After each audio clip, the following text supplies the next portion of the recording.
अस्सलाम वालेकुम जी, मैं हूं आबिद अंदलीब। नाज़रीन, आज़ाद कश्मीर में मुस्लिम लीग नवाज का जनाजा निकल गया। 12 की 12 सीटें ख़त्म हो गई हैं। बहुत बड़ी खबर है, बहुत बड़ा ब्रेक थ्रू है। आज़ाद कश्मीर की सरजमीन से आपको ये खबर देने जा रहे हैं इस वक्त जब अवामी एक्शन कमेटी का लाखों की तादाद में मौजूद जो इज्तिमा है वो धीर कोट की सरजमीन पे है, मुजफ्फराबाद से चंद किलोमीटर फासले पर है।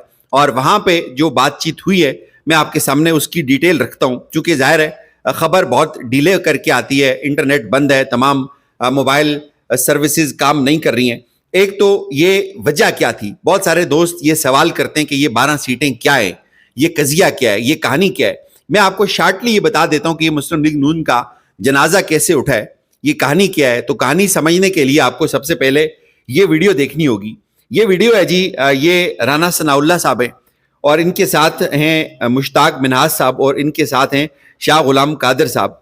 ये शाह गुलाम कादर साहब मुस्लिम लीग नवाज के आज़ाद कश्मीर के सदर हैं और मुश्ताक मिनहाज साहब भी मुस्लिम लीग नून के लीडर हैं, राना सनाउल्लाह साहब भी। और ये आज से कुछ माह पहले की बातचीत है और इस बात में ये क्या बात कर रहे हैं, ये पहले आप इनकी गुफ्तगू सुने। आपके साथ शामिल हैं, उसकी वजह यह है कि जो 10 सीटें हैं पंजाब से और 2 है KPK से और सिंध से, तो आलमोस्ट जो फिगर जो हुकूमत साजी में रेलेवेंट होता है तो वो इन्हीं सीटों से आता है। तो ये इंशाअल्लाह ताला आप हमें पॉलिसी बना के दें, आप हमें जो है वो जो कैंडिडेट हैं उनको फाइनल करके दें। ऐसा नहीं होना चाहिए कि इलेक्शन में 1 महीना या 15 दिन रहते हों या 1.5 महीना रहता हो तो उस वक्त बैठ के कि जी यहाँ से कौन और वहाँ से कौन, और फिर वो लोगों के जो इख्तलाफात होते हैं वो हल होते होते जो है वो पोलिंग डे आ जाता है। तो आप हमें वो कैंडिडेट दें, तो इंशाअल्लाह ताला KPK में अमीर मुकाम साहब और पंजाब में मैं इस बात को इंश्योर करूँगा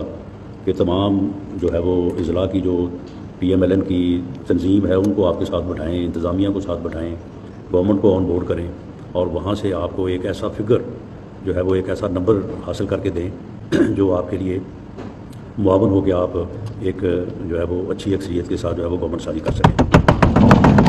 तो इसलिए जो कमी कोताही रह गई है या रही है उसकी आप निशानदेही ज़रूर करना चाहते हैं तो ज़रूर करें, लेकिन मेरी ये गुजारिश होगी कि अब हम जिस मोड में आ चुके हैं और एक मीटिंग हमने कमेटी की है, दूसरी मीटिंग जो है वो इंशाअल्लाह ताला नेक्स्ट वीक करेंगे और फिर फाइनल रिकमेंडेशन जो है वो पार्टी प्रेसिडेंट मियां नवाज शरीफ साहब को भी और प्राइम मिनिस्टर मियां शहबाज शरीफ साहब को भी पेश करके उनकी अप्रूवल हासिल करेंगे। और ये कमेटी के मुअज़्ज़ज़ मेंबरान की ये ज़िम्मेदारी है कि हर मामले में आपको एतमाद मिले। आपके साथ इसी तरह से जो है वो माहाना और हफ्तावार जो है वो मीटिंग्स करें, डिवीज़न वाइज करें, डिस्ट्रिक्ट वाइज करें और हर निटी ग्रिटी में जाके जो है हर चीज़ को जो है वो मैनेज।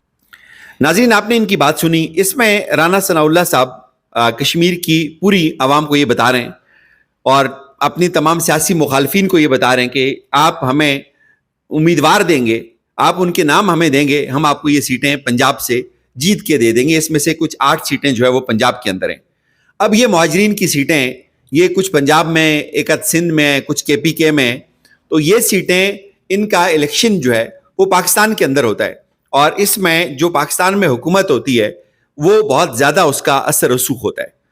अच्छा, इसमें सबसे ज़्यादा अमल दखल पंजाब का होता है और पंजाब में अभी चूंकि मुस्लिम लीग नवाज की हुकूमत है तो ये शाह गुलाम कादर साहब भी ये चूरन बेचते रहे आवाम में जाके, और इसी तरह नून लीग की लीडरशिप भी कि भाई हम तो हुकूमत बना लेंगे आज़ाद कश्मीर के अंदर, हम चूंकि 12 सीटें तो हम 12 सीटों से शुरू करते हैं। ये इनका बयानी होता है सियासत के अंदर कि हम भाई हमारी वफाक के अंदर हुकूमत है और हम 12 सीटों से शुरू करते हैं और हम यहाँ पे हुकूमत बना लेंगे। ये एक बहुत बड़ी बात थी जिसके ऊपर रद्द अमल बहुत ज़्यादा अरसे से लोगों के जहनों में था। लोग इसको कबूल नहीं कर रहे थे, तो लोगों ने इसको कबूल नहीं किया। लोगों ने कहा कि ये जो बैरूनी मदाखलत है आज़ाद कश्मीर के अंदर, इसको बंद होना चाहिए। और फिर ये भी एक तासुर था कि एस्टेब्लिशमेंट जो है वो इन सीटों के जरिए आज़ाद कश्मीर के अंदर जो सेटअप है उसको तब्दील भी कर लेती है और ये हमेशा टाउट लोग ही होते हैं इन सीटों के ऊपर। ये भी एक तासुर था। और उसके बाद चिंगारी जो है वो इस वीडियो ने डाली और उसके बाद तलातम शुरू हुआ। अवामी एक्शन कमेटी ने इनके खिलाफ एहतजाज का ऐलान किया। इस दौरान बहुत सारे इसी तरह यही जो सीटों के ऊपर लोग आए हुए हैं उन्होंने बड़ी बदतमीजी की, बड़ी गलत जुबान का इस्तेमाल किया इन अवामी एक्शन कमेटी के ज़ुमा के लिए और उसके बाद ये चिंगारी आग पकड़ गई। और अब जी फैसला क्या हुआ मैं आपको ये बता देता हूँ।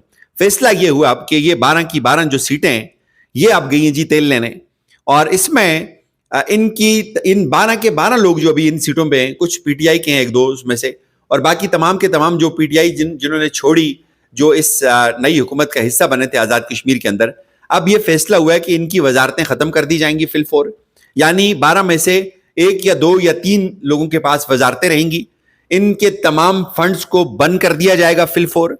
اور یہ آزاد کشمیر کے اندر وزیر اعظم کا جو انتخاب ہوتا ہے اس میں ان کا کوئی رول نہیں ہوگا. یہ بہت بڑی خبر ہے. یہ وہ لوگ جو شیروانیاں سلوا کے بیٹھے ہوئے تھے، ان کے لیے بہت بڑا دھچکا ہے. ان کے خوابوں کا آج کہہ سکتے ہیں کہ خون ہو گیا ہے. آج ان کے لیے یہ بہت بڑا دھچکا ہے کہ اس ایکشن کمیٹی کو، جس کو راجہ فاروق حیدر نون لیگ کے کہتے تھے کہ یار یہ جتھے ہیں ان کے ساتھ کوئی بات چیت نہیں ہونی چاہیے اور ان کی کوئی حیثیت نہیں ہے اور یہ سب 2 نمبر لوگ ہیں، اور سیم ایز جو شاہ غلام قادر اور جتنا بھی یہ لیڈرشپ ہے آزاد کشمیر کی، یہ اسی طرح کی بد تہذیبی اور بد زبانی کرتے تھے. اب یہ ہوا ہے بھائی کہ یہ سیٹیں جو ہے ان کا بوریا بستر گول ہو گیا ہے. یہ 12 کی 12 سیٹیں ختم ہو گئی ہیں، اور اب جو بھی ہوگا آزاد کشمیر کے اندر ہی ہوگا. آزاد کشمیر کے اندر الیکشنز ہوں گے اور وہی وہاں پہ حکومت بنائی جائے گی. یہ جو کانسیپٹ ہے یہ آپ کو سمجھ آگے ہوگا. اب میں آپ کو ذرا دھرنے کی اپڈیٹ دیتا ہوں. دھرنے کی اپڈیٹ ایک تو یہ ناظرین کے تحریک انصاف کے صدر ہیں آزاد کشمیر کے قیوم نیازی صاحب، یہ سابق وزیر اعظم بھی ہیں، یہ بھی کوہالہ کے مقام پہ دھرنے میں شامل ہو چکے ہیں. ان کا بڑا وہاں پہ استقبال کیا گیا، اور اس طرح ہر بندہ بھی یہ سمجھتا ہے کہ اس کو عوام کے اندر ہی ہونا چاہیے. بہت سارے سیاسی لوگ، یہ 53 کا ٹولہ جن کو لیے ایک لفظ یوز ہوتا ہے، یہ اس پورے ایپیسوڈ کے اندر چھپا رہا. ناظرین، آزاد کشمیر کی سیاسی اشرافیہ آزاد کشمیر سے بھاگ چکی ہوئی ہے، آزاد کشمیر میں موجود نہیں ہے. آج وزیر اعظم صاحب کو ہیلی کاپٹر میں لے کر گئے ہیں آزاد کشمیر کے اندر، اور اس کے علاوہ باقی جتنے بھی ان کے لوکل جو منسٹر ہیں، وہ ان میں سے کچھ بتایا جا رہا ہے کہ اکثر جو ہے وہ بچوں کے سمیت مظفر آباد سے بھاگ گئے تھے، اور کچھ سیکٹریز بھی ایون بچوں کے سمیت مظفر آباد سے بھاگ گئے تھے. یہ میں آپ کو پوری ذمہ داری کے ساتھ یہ بات بتا سکتا ہوں. اب ہوا یہ ہے، بریک تھرو ہوا ہے، وہاں پہ کچھ لوگ بیٹھے ہوئے ہیں، انہوں نے اس میں بہت اچھا کردار ادا کیا، بہت پازیٹیو کردار ادا کیا. اور ابھی کی جو ڈیولپمنٹس ہیں، عمر نذیر کشمیری صاحب کے مطابق آج سینکڑوں نہیں، ہزاروں نہیں، لاکھوں میں کشمیری اپنے مطالبات کے لیے سڑکوں پر ہیں. اوورسیز کشمیریوں سے رابطہ منقطع ہونے کے باوجود جس جرأت اخلاص کے ساتھ وہ بیرونی دنیا تک ہماری آواز پہنچا رہے ہیں، میں ان کو سلام پیش کرتا ہوں. پوری دنیا میں جہاں بھی کشمیری آباد ہیں، وہاں ان سب نے اس تحریک میں اپنا حصہ ڈالتے ہوئے پاکستانی سفارت خانوں کے باہر جاندار مظاہرے کیے، جو ابھی بھی جاری ہیں. اب سب لوگ جو یہاں پر احتجاج میں ہیں، ان کے لیے اوورسیز کا دکھ اور کرب بیان نہیں کیا جا سکتا. ہم یہ سمجھتے ہیں کہ بیرونی دنیا میں مقیم کشمیری ہمارے سفارتکار ہیں، جو اپنا بھرپور کردار ادا کر رہے ہیں. اپنی ماؤں بہنوں سے جو کشمیر میں ہیں یا پاکستان میں، سب سے اپیل کرتا ہوں شرکائے احتجاج کی حفاظت اور اس تحریک میں فتح کے لیے رب کے حضور دعا کیجیے. ناظرین، مذاکرات بھرپور ہوئے ہیں.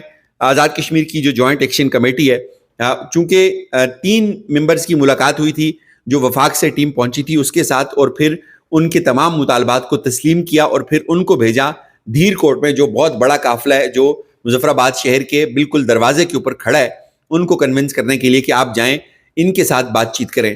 تو الحمدللہ یہ سب معاملہ ہو گیا ہے.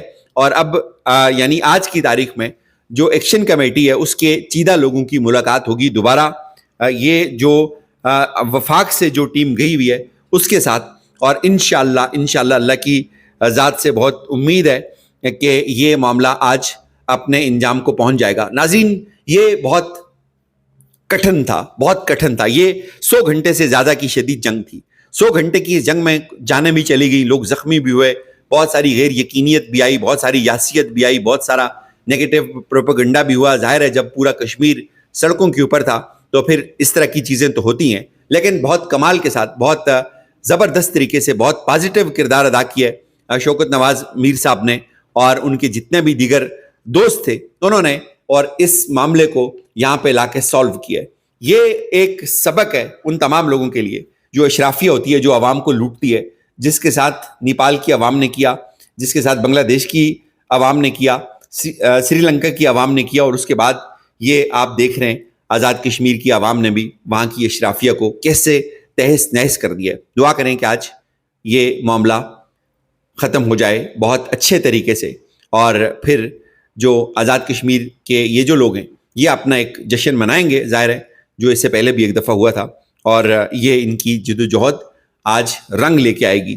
اجازت دیجیے، اپنا بہت سارا خیال رکھیے گا، خدا حافظ۔